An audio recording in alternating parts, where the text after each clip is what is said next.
இன்றைக்கி நம்ம இந்த வீடியோவில் எதை பற்றி பார்க்க இருக்கோம் அப்படின்னு பார்த்தீங்கன்னா, தமிழகத்தில் டிஎன்பிஎஸ்சி குரூப் 4 உடைய முடிவுகள் இன்னும் சற்று நேரத்தில் வெளியிட இருக்காங்க.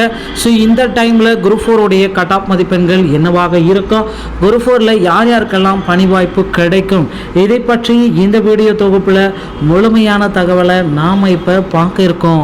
ஸோ நம்ம சேனலை முதல் முறையாக பார்க்குறீங்கன்னா ஒரே ஒரு சப்ஸ்கிரைப் அண்ட் பெல் மட்டும் கிளிக் பண்ணி வச்சுக்கோங்க. நம்ம சேனலில் வர அப்டேட்ஸ் எல்லாமே மிஸ் பண்ணாமல் இருக்க இது மிகவும் அவசியம். 4ல் வந்து பார்த்தீங்கன்னா கட் ஆஃப் மதிப்பெண்கள் மிக மிக கம்மியாக தாங்க வரும். ஸோ நீங்கள் வந்து பார்த்தீங்கன்னா டிஎன்பிஎஸ்சி குரூப் 4 உடைய தேர்வு முடிவுகளுக்காக வெயிட் பண்ணுறீங்க அப்படின்னு நீங்கள் நினச்சிங்கன்னா உங்களுக்கு இதன் அடிப்படையில் தாங்க ரிசல்ட்ஸ் எல்லாமே பப்ளிகேஷன் பண்ணியிருக்காங்க. ஸோ முதற்கட்டமாக வந்து பார்த்தீங்கன்னா டிஎன்பிஎஸ்சியில் குரூப் 4ல் வந்து பார்த்தீங்கன்னா நிறைய பேருக்கு பணி வாய்ப்பு கொடுக்குறாங்க.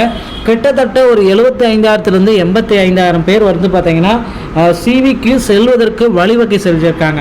ஸோ எல்லாருமே எதிர்பார்த்த மாதிரி டிஎன்பிஎஸ்சிக்கு ரிசல்ட் ட்ரெண்டிங் ஆன மாதிரி குரூப் 4 உடைய ரிசல்ட்டு மார்ச் மாதம் 15ஆம் தேதி காலை 11:30 மணி அளவில் வெளியிட போகிறதா சில அறிவிப்புகள் வந்த வண்ணம் இருக்கிறது.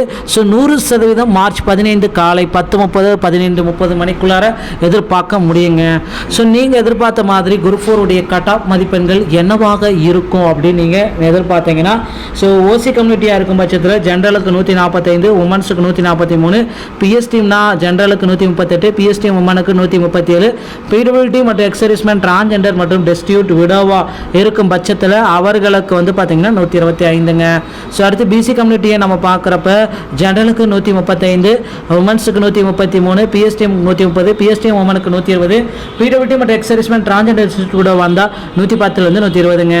அடுத்து பிசி முஸ்லீமாக இருக்கும் பட்சத்தில் ஜென்ரலுக்கு வந்து பார்த்தீங்கன்னா 125, உமன்ஸுக்கு 120, பிஎஸ்டிஎம்னா 15 115, பிஎஸ்டிஎம் உமனுக்கு 110, பிடபிள்யூடி மற்றும் எக்ஸர்விஸ்மேன் டிரான்ஜெண்டர் டிஸ்ட்ரிக்டோட வந்தால் 100.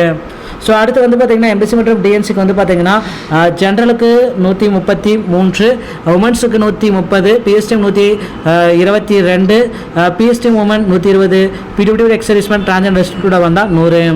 ஸோ எஸ்சி கேட்டகரிக்கு நம்ம பார்க்கலாம். ஜென்ரலுக்கு 125, உமன்ஸுக்கு 120, பிஎஸ்டிஎம் சேர்ந்தால் 120, பிஎஸ்டிஎம் மற்றும் உமனாக இருக்கும் பட்சத்தில் 115, பிடபிள்யூடி எக்ஸர்விஸ்மேன் டிரான்ஜெண்டர் டிஸ்ட்ரிக்டோட வந்தால் 90 to 95 100 வரைக்கும் இருக்கிறவங்க.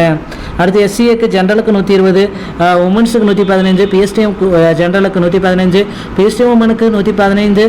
அடுத்து வந்து பார்த்தீங்கன்னா பிடபிள்யூடி மற்றும் எக்ஸர்விஸ்மேன் டிரான்ஜெண்டர் டிஸ்ட்ரிக்டோட இருக்கும் பட்சத்தில் 90க்கு மேலே இருந்தாலே போதும். அடுத்து எஸ்டிக்கு வந்து பார்த்தீங்கன்னா ஜென்ரலுக்கு 110, உமன்ஸுக்கு 106, பிஎஸ்டிஎம்க்கு 105, பிஎஸ்டிஎம் உமனுக்கு 95, பிடபிள்யூடி எக்ஸர்விஸ்மேன் டிரான்ஜெண்டர் டிஸ்ட்ரிக்டோட வந்தால் 90க்கு மேலே இருந்தாலே போதும். இவர்களுக்கு பணி வாய்ப்பு உறுதியாக கிடைக்கும். ஸோ மக்களே கவலையப்பட வேண்டாம். நீங்கள் வந்து எதிர்பார்த்த மாதிரி குரூப் 4 உடைய கட் ஆஃப் இவ்வளோ தாங்க வரும். இதிலிருந்து குறைவதற்கு தான் அதிகப்படியான வாய்ப்பு இருக்கே தவிர ஏறுவதற்கு வாய்ப்பு இல்லை. மார்ச் 15ஆம் தேதி குரூப் 4 உடைய ரிசல்ட்டை நம்ம பெற்றுக்கொள்ளலாம். வீடியோ பிடித்திருந்தால் நம்ம சேனலோடு இணைந்திருங்கள். நன்றி, வணக்கம்.